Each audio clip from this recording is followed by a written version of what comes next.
Olá, sejam muito bem-vindos ao SompoCast, o seu videocast sobre o mercado de seguros corporativos e a influência do gerenciamento de riscos nas operações dos clientes. Eu sou Glória Vanik, sou jornalista, estou aqui junto com vocês mais um episódio, no quarto episódio da terceira temporada do SompoCast, que traz como tema especialista traz especialista. E hoje nós estamos aqui no iFood. Dá uma olhada, que cenário legal, Diego. O Diego Sejam preparou pra bem-vindos. gente?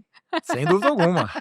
Muito obrigada por trazer a gente Obrigado, aqui, prazer é meu. Diego, na sua casa. A gente está com esses dois super especialistas nesse episódio em posições-chave quando o assunto é inovação, é estratégia, é transformação. Então, Diego Barreto é CEO aqui do iFood, uma das empresas que tem mais provocado aí o mercado com novas formas de pensar a tecnologia, com cultura, com modelos de negócios. E temos também o Rogério Santos, representando a Sompo, ele é diretor comercial da Sompo, que também acompanha de perto os desafios das empresas em estruturar as suas estratégias de crescimento com base na gestão de riscos. Mais uma vez, obrigada aos dois, um prazer estar aqui com vocês. Prazer é nosso. Nossa conversa hoje vai passar por temas que estão aí cada vez mais presentes no ambiente corporativo, a nova economia, vamos falar sobre inteligência artificial, sobre liderança ambidestra, que é um tema que você fala bastante, né, Diego? E, claro, também sobre a importância da gestão de riscos num cenário em constante transformação, que é o que nós temos vivido ultimamente. Então, começando aqui pelo Diego, nos últimos anos a gente viu uma transformação enorme na forma de pensar os negócios. Você tem um livro escrito que é o Nova Economia e fala justamente sobre isso. Eu queria que você trouxesse para a gente assim, como é que você define essa nova lógica do mercado? Como é que é para você? A nova lógica do mercado, ela é resultado de uma descentralização do processo de produção. Então pensa assim, 20, 30, 40 anos atrás, você queria fazer algo, você precisava de uma indústria, você precisava de tijolo, tudo era custoso, era grande. E o que isso faz? Isso faz com que tudo seja mais lento e seja mais concentrado. Quem que pode fazer algo custoso? Quem tem dinheiro? Na hora que você começa a digitalizar processos, e mais do que isso, na hora que você descentraliza o processo de digitalização, estamos falando aqui de codar, de criar um software, você está transferindo o poder para um outro lugar. Então, quando um garoto, uma garota senta e faz isso, sem precisar de dinheiro, mas só de capacidade e comportamento, na prática está descentralizando. E é essa mudança que está acontecendo. Então, quando a gente fala de startups, o que é esse mundo de startups que a gente fala nos últimos 10, 20 anos? É isso. Quando a gente olha para o futuro, é cada vez mais isso. Então é isso assim que a gente define o olhar sobre esse tema. E a gente tem visto isso cada vez mais nas novas gerações, essa capacidade de empreender, né? Em especial porque o processo de produzir ele é cada vez mais simples. Então pensa, a gente está chegando hoje num ambiente em que para codar, você não precisa mais saber o código. Então, a forma simples de você fazer isso pensar isso é como você chegar hoje no exterior, você não sabe falar a língua do país e você usa um tradutor instantâneo. Você cada vez mais é capaz de fazer código assim. Então, olha que interessante, a barreira que antes era as pessoas que aprenderam a codar podem codar, ela está começando a cair para uma pessoa que tem uma boa ideia, ela pode começar a iterar para produzir algo. Isso é uma realidade já. Perfeito, maravilha. E eu queria trazer do Rogério como é que uma empresa mais tradicional, como é o caso da Sompo, né, que tem toda a sua tradição, uma empresa japonesa, tem acompanhado essas mudanças também. Então, uma empresa tradicional como a nossa, né, uma solidez que tem a nossa empresa, esse processo era um processo no qual a gente fica monitorando o tempo todo, né, como a gente consegue se adaptar e inovar, né, no mercado complexo, né, no mercado que é um mercado mais conservador, como eu trouxe, é um mercado um pouco mais regulado, mais difícil de você navegar nesse sentido, né.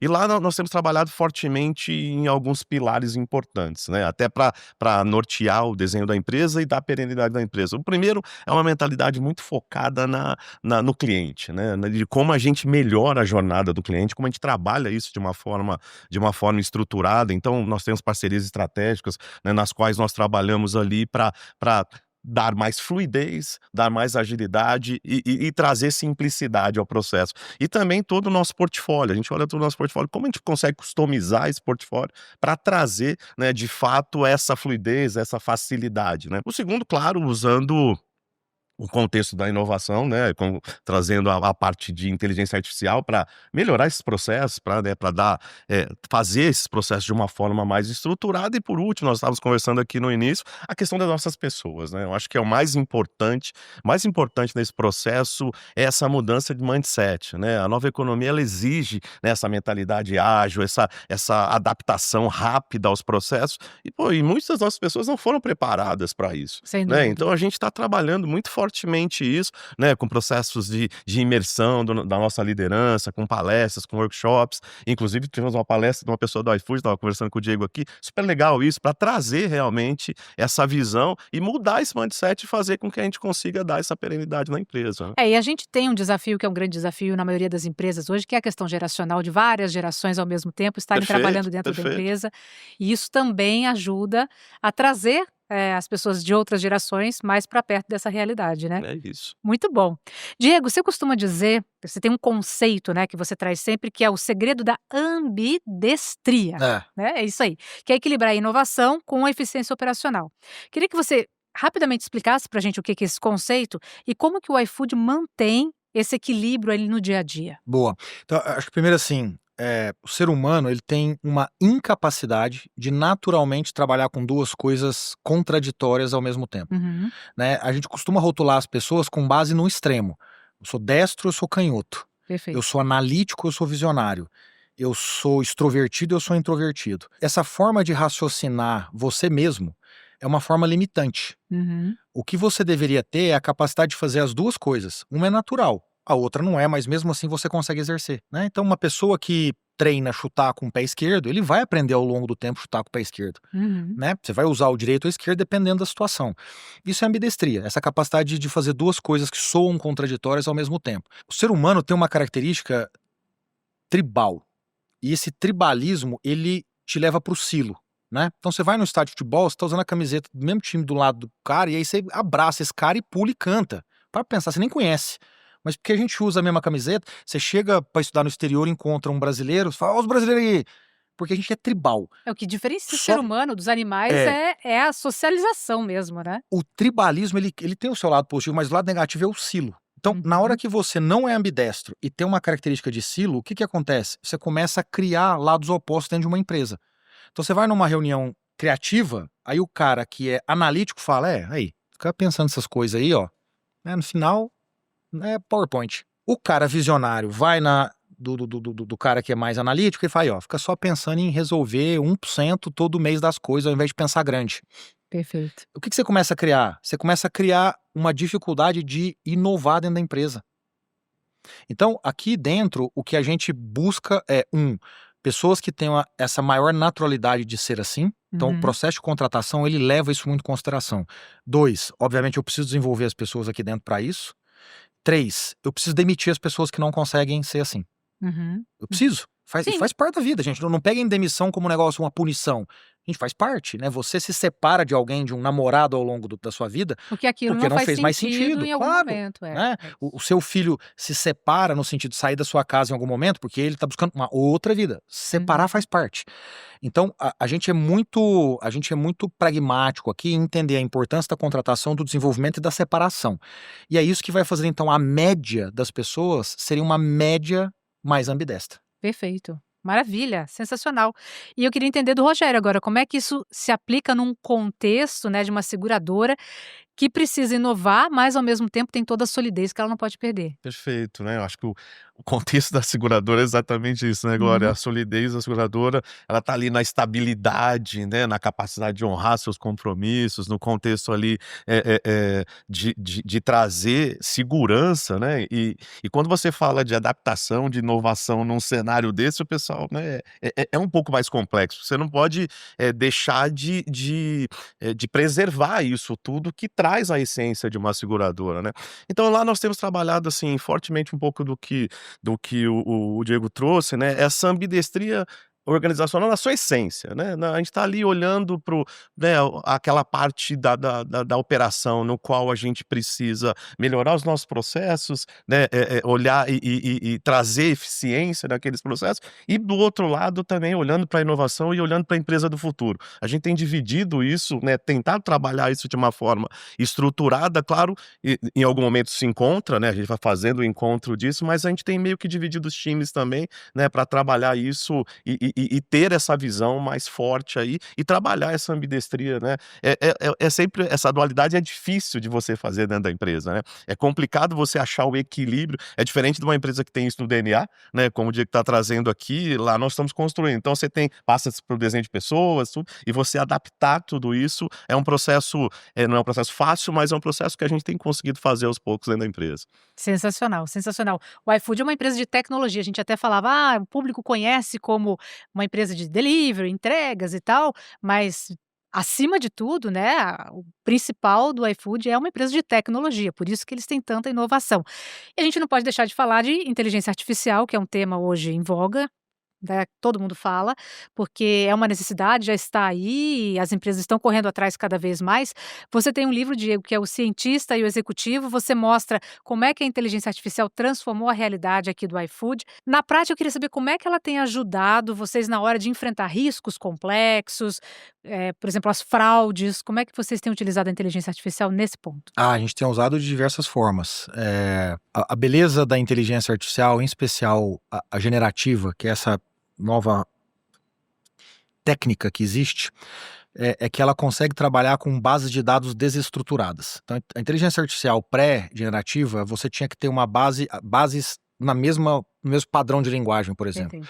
Agora você não precisa mais disso. Então, o que significa? Significa que a tua velocidade para você identificar padrões aumentou exponencialmente, porque eu não preciso trabalhar na padronização, eu posso trabalhar de forma despadronizada. À medida que você consegue trabalhar com mais velocidade, padrões, encontrar padrões, na prática o que você está ganhando são insights para poder entender melhor risco, né? Então, por exemplo, a gente hoje faz na nossa fintech crédito, a gente empresta dinheiro para restaurante. O empréstimo é basicamente para restaurantes pequenos e médios, que os grandes bancos não dão no Brasil. Eu hoje faço um empréstimo de, mais ou menos, eu desembolso por mês uns 160 milhões de reais, sem garantia, com prazo médio de 18 meses. Isso não existe em banco grande para restaurante pequeno no Brasil. Risco. É risco, certo? Total. Como é que é meu modelo de crédito? 100% baseado em operação, zero baseado em finanças. Eu não olho balanço, não olho demonstração de resultado, eu não olho essas coisas. Então, o que eu tenho? Eu tenho um algoritmo que tem uma capacidade de olhar para elementos como se ele tem um alto nível de ruptura ou não, alto nível de cancelamento ou não, boas avaliações ou não, notas que ele recebe do entregador ou não, se ele aumenta turnos ao longo do tempo, se ele passa inflação no cardápio ao longo do tempo. Quando eu olho para isso, o que eu encontro? Uma capacidade de fazer uma boa gestão do negócio ou não. Por isso eu dou crédito ou não. Certo. Então eu estou fazendo gerenciamento de risco a partir da coleta de dados de forma desestruturada e tirando o insight daqui de dentro. Isso me faz ser diferente de um banco. Perfeito. Porque é essa informação que eu tenho que um banco não tem. Sem dúvida. Então, olha como eu consigo gerenciar risco de uma forma totalmente diferente. E por isso ser competitivo, mesmo sem ser um banco. Eu sou um banco. Mesmo sem ser um banco que tem a beleza de ter um custo de capital muito baixo. Que eu não faço captação de dinheiro, um banco faz via poupança. Então isso é muito belo. Eu só consigo competir hoje como empresa porque existe essa tecnologia, senão eu não conseguiria. E isso é absurdamente inovador aí na realidade da maioria das empresas do Brasil, né.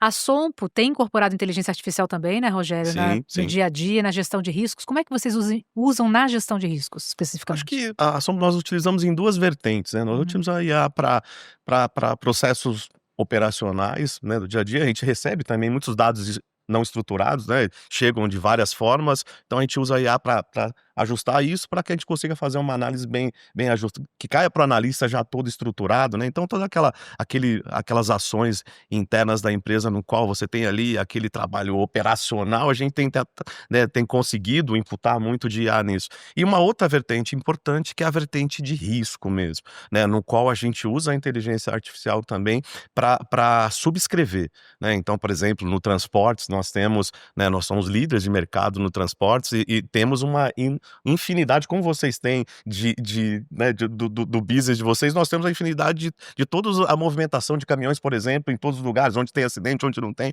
né? E a gente está utilizando a Vocês IA têm para uma central entender, tem própria. uma central própria, nós temos uma central própria lá. Então a IA, ela entende toda essa movimentação, ela consegue trafegar nesses dados, né, essa quantidade de dados, essa massa de dados que nós temos, e a partir dali você consegue subscrever mais de uma forma mais assertiva, ou seja, ela traz para o analista um desenho, olha, nessa região, toma mais cuidado, aqui você faz, então a gente consegue capturar toda essa informação, a gente já tem utilizado isso no transporte também, na parte de equipamentos, né, então isso a gente tem imputado dentro da empresa nessas duas vertentes. E isso é fundamental. A gente fala de inteligência artificial, é claro que ela tem muitos benefícios, mas ela também tem alguns riscos, e isso é questionado hoje em dia, né? São os riscos éticos, são os riscos operacionais, são os riscos reputacionais, tudo isso também está sempre em discussão, porque a inteligência artificial está sendo criada, criada a cada dia por todos nós, né. Como é que vocês veem esse equilíbrio entre inovação e entre responsabilidade? Quem começa? Mas, me explica melhor, Hum. porque quando fala equilíbrio de inovação e responsabilidade, parece que essas duas coisas são opostas. Como é que você enxerga isso? Não, para mim é a mesma coisa. Mesma coisa, É. inovação e responsabilidade. Total. Assim, pensa assim, se você não tiver capacidade de inovar ao longo do tempo, você vai morrer. A gente só vive hoje 80 anos em média porque alguém inovou ao longo do tempo, né? Os nossos tataravós viviam 40 anos em média. E a responsabilidade é sua de fazer isso. Então, para mim, inovação e responsabilidade são duas coisas que andam juntas. Andam juntas. Exatamente. Então, pensa assim, uma empresa só ao longo do tempo se mantém quem ela é e crescendo e tendo capacidade de impactar e de gerar prosperidade por causa da responsabilidade de inovar. Porque se você não inovasse, você ficaria para trás. Então, para mim, essas coisas estão juntas. E essas responsabilidades éticas que são questionadas em relação à inteligência artificial? Deixa eu falar um negócio. Eu acho que as pessoas são, às vezes, superficiais Uhum. ou elas são amadoras nessas discussões. Veja, o dia que inventaram o avião, inventaram o desastre aéreo. Verdade. Não vamos ter desastre aéreo. Então não tem avião, não tem problema. Então o órgão que está saindo de uma cidade agora e tá vindo para cá para fazer um transplante, esquece, não vamos fazer o transplante então. Veja, a gente precisa separar a diferença de evoluir ao longo do tempo para buscar o melhor patamar possível da perfeição. Se tiver perfeição, então não tem avião. Você acha que faz parte do processo? Faz parte. Então, qual é o problema? Quando as pessoas antecipam a necessidade da perfeição para o D0, o que você está fazendo? Você está reduzindo a velocidade do desenvolvimento. Para chegar no 9, que vai ser o possível, tem que sair do 0 para o 1, para o 2, para o 3, para o 4. Quando você pega a ideia do 10 e traz para o 0, é simples, você está começando a atrapalhar o processo de progresso. As pessoas, às vezes, elas reagem por causa do desconhecido, mas o que elas não entendem é que elas atrapalham esse processo. Então, vamos pegar um exemplo de onde a gente não evoluiu bem, a discussão de redes sociais, certo? Então, o fato de você ter errado ali não quer dizer que agora você tem que ser conservador em todo o resto. Não, vamos lá ajustar o problema. Não tem problema, vamos ajustar o problema, porque nós não podemos deixar de evoluir. Inteligência artificial nos próximos 10 anos, ela vai descobrir boa parte da cura de alguns cânceres. Porque ela vai ter a capacidade de compreender de uma massa de dados que um ser humano tem dificuldade de interpretar elementos que vão gerar insights que vão permitir a gente chegar lá. Mas se eu trouxer essa discussão da perfeição para agora, então esquece, então não vamos contar com essa ajuda. Entende? A responsabilidade Sim, é de total. fazer e ir melhorando isso ao longo do tempo. Perfeito. E na sua visão, Rogério? Eu acho que compartilho muito o que ele está trazendo. Lá a gente tem trabalhado muito forte, como eu trouxe aqui, a aplicação da IA dentro da empresa, né? Mas a gente tem deixado muito da decisão para o ser humano, né? Eu acho que ela tem que fazer, ela tem que trazer todas as informações ali. No exemplo do transporte que eu citei aqui, a gente colhe todas as informações, faz todos os cruzamentos, traz um desenho, mas a decisão ali é do ser humano de acordo com a estratégia da empresa, né? Então a gente tem isso muito bem organizado em termos com regras claras de compliance, né, dentro da empresa, até para a utilização disso, e uma governança grande também para preservar isso. Eu acho que é essa combinação, mas eu concordo com o Diego quando isso é meio limítrofe ali. A gente tem que tomar cuidado de não cercear, né, até onde a gente consegue, até o limite da ética ali, para você não perder, né, do que ela pode te oferecer, né? Então a gente está sempre naquele equilíbrio, mas nós temos regras claras, trabalhamos uma governança importante lá nesse sentido também. Bom, falando aqui do iFood, né? O iFood tem criado, a gente sabe que proteção para os entregadores, algumas soluções opiniões para parceiros também e chegou, inclusive, a criar a sua própria corretora, É. não é isso? Como é que a visão de riscos evoluiu aqui dentro da empresa nos últimos anos, né? Como é que esse olhar influencia a estratégia num todo para vocês? Ó, as pessoas têm um problema com materialização de risco. Ai, deu um problema. Ih, meu Deus, materializou o risco. Ai, ferrou. Aí o que você começa a fazer? Você começa a tentar cercear não, a resolver todos os possíveis potenciais riscos se materializarem. Uhum. Aí você vira um negócio lento, que não inova, que não toma risco e etc. Então, risco para nós é uma relação direta com o que acontece quando ele se materializa. Então, por exemplo, você pode na tesouraria de uma empresa tomar um risco com um derivativo sem respeitar uma política? Óbvio que não. Você quebra a empresa, Uhum. né? Você pode, na relação com os entregadores, não ter a estrutura correta de um seguro que dá a proteção de uma pessoa que, se não estiver trabalhando, ela não gera renda? Óbvio que não. Eu preciso dessa proteção. Para um risco pequeno, para um risco de baixo impacto, para um risco de difícil materialização que não coloca a minha reputação, minha solidez financeira em risco, eu também vou trabalhar esse risco? Você está gerando burocracia na empresa inteira, então. Então, risco para mim é aquilo que mexe com a minha reputação, com a minha sustentabilidade, com a vida de um ser humano, com a dignidade de um ser humano. Todo o restante também é risco, mas tem uma importância menor. E aí eu preciso tomar ele um pouco. Veja, se eu tivesse uma cabeça que tentasse eliminar todos os riscos, eu não teria minha empresa hoje. Porque uma série de coisas que a gente fez ao longo dos nossos 14 anos de vida foi exatamente bater de frente com o que era interpretado como um risco. Para você, então, a inovação, correr riscos faz parte do processo de inovação. Tem que correr risco. Não existe outra hipótese. Se você não correr risco, você não vai descobrir um efeito uau na história. Você vai continuar incrementando aquilo que já existe só. Tá ótimo. Falando de gestão de riscos é um tema, né, que assusta um pouco, muitas vezes, as empresas. Queria entender, para você, Rogério, como é que vocês veem a importância de tornar essa cultura mais acessível, essa cultura menos burocrática dentro das organizações?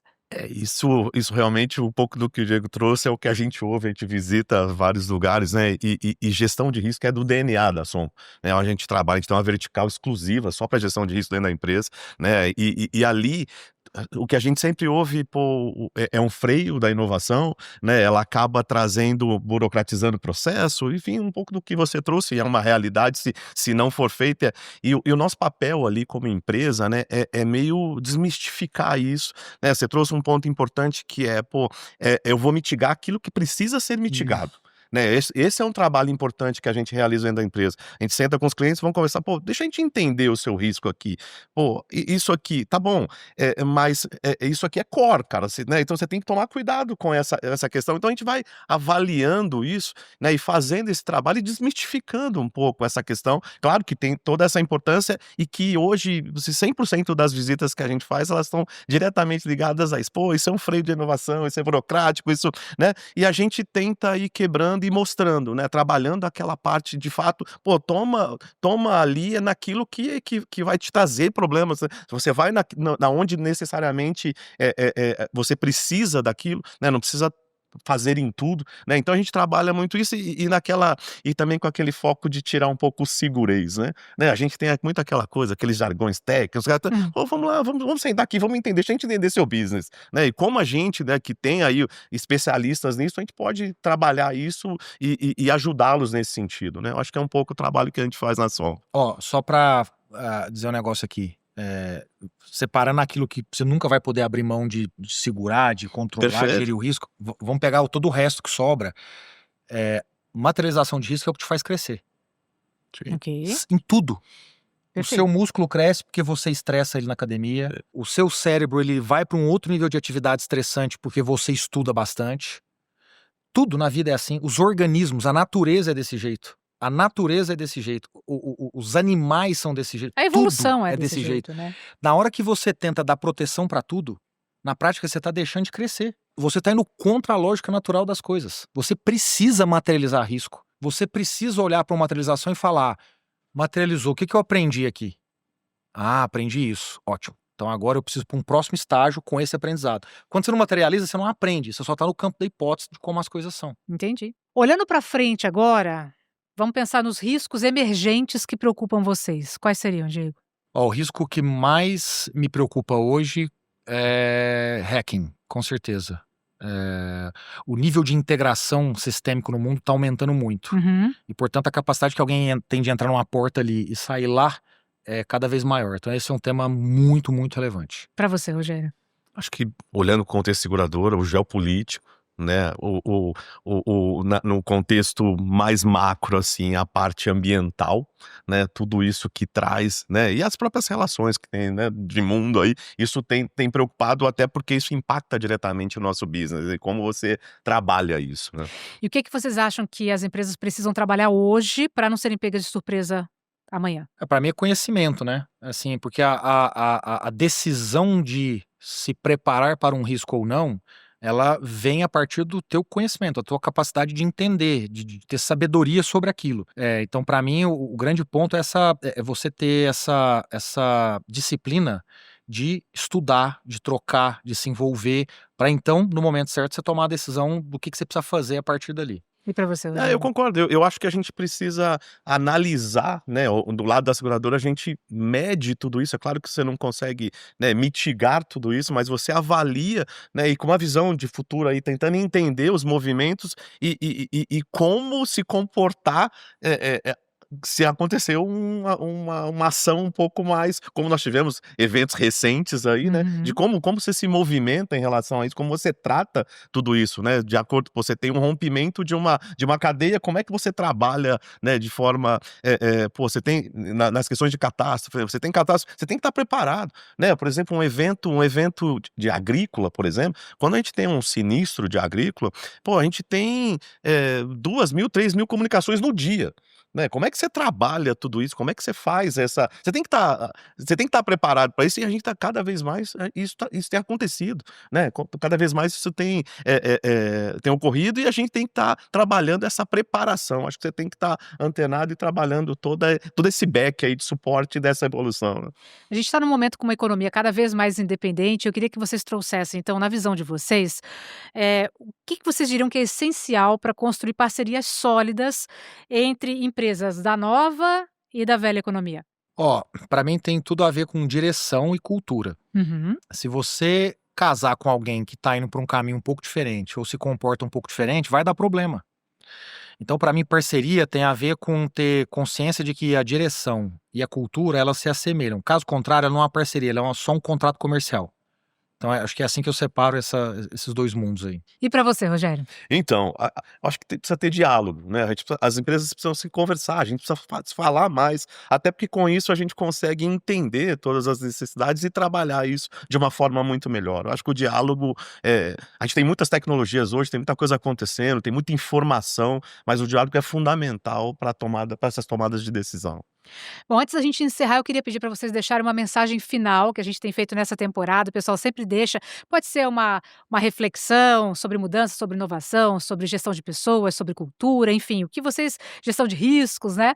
O que vocês quiserem trazer para o pessoal que está assistindo, acompanhando a gente também, tentando navegar nesses desafios aí de oportunidades também, nesse novo cenário empresarial, na nova economia. Quer começar, Diego? Pode ser. Bom, eu diria assim, a gente falou muito aqui de inovação, dessa descentralização do poder por causa das novas tecnologias. O que significa? Significa que cada vez mais as pessoas, num nível individual, vão ser capazes de realizar. Elas dependem menos de uma organização central. Por isso o Brasil talvez tenha a grande chance de ter uma geração que vai fazer a gente, de uma vez por todas, esquecer a síndrome de vira-lata. Ok. As ferramentas estão na mão. O brasileiro é inteligente, é capaz, é talentoso. A gente precisa acreditar que é possível sonhar grande, que é possível ser o melhor do mundo, que é possível fazer coisas que ninguém nunca fez. E a gente acabar com essa síndrome de vira-lata que existe, em que a gente só precisa pensar em sobreviver, em arrumar um emprego aqui, em arrumar um emprego ali e pagar a dívida. A gente precisa sonhar com isso. Eu acho que esse é o momento na nossa história para pensar isso. Quer trazer sua mensagem, Rogério? Eu acho que nós falamos de gerenciamento de risco aqui, né, eu acho que independente da nova, da velha economia, o risco está sempre inerente à atividade, né, sempre tem riscos inerentes à atividade. Eu acho que gerenciá-los de uma forma correta, como nós tratamos aqui, né, gerenciar aquilo que precisa ser gerenciado é o segredo do sucesso aí para a evolução das empresas, né. Muito obrigada, Rogério. Muito obrigada, Diego. por essa conversa que foi tão inspiradora. Espero que vocês que estão assistindo aí também tenham gostado, se inspirado nesses 2 líderes que estão aqui junto comigo. Momento de troca de experiências, como o Rogério trouxe a questão da comunicação, eu sou suspeita para falar como comunicadora, é fundamental no nosso mundo, mesmo no mundo de inteligência artificial. Mais uma vez, obrigada aos 2. Obrigado. Um Obrigado. prazer. E obrigada por trazer a gente aqui Voltem no sempre. seu iFood. Muito bom. E você já assistiu aos outros episódios da 3ª temporada do Sonpocast? Se não assistiu ainda, corre, vai lá, porque eles são muito bons também. Trazem conteúdos incríveis para o seu dia a dia, para a sua empresa, para a sua gestão de negócios, enfim. São trocas entre especialistas, que é o tema dessa 3ª temporada. Muito obrigada mais uma vez e até a próxima.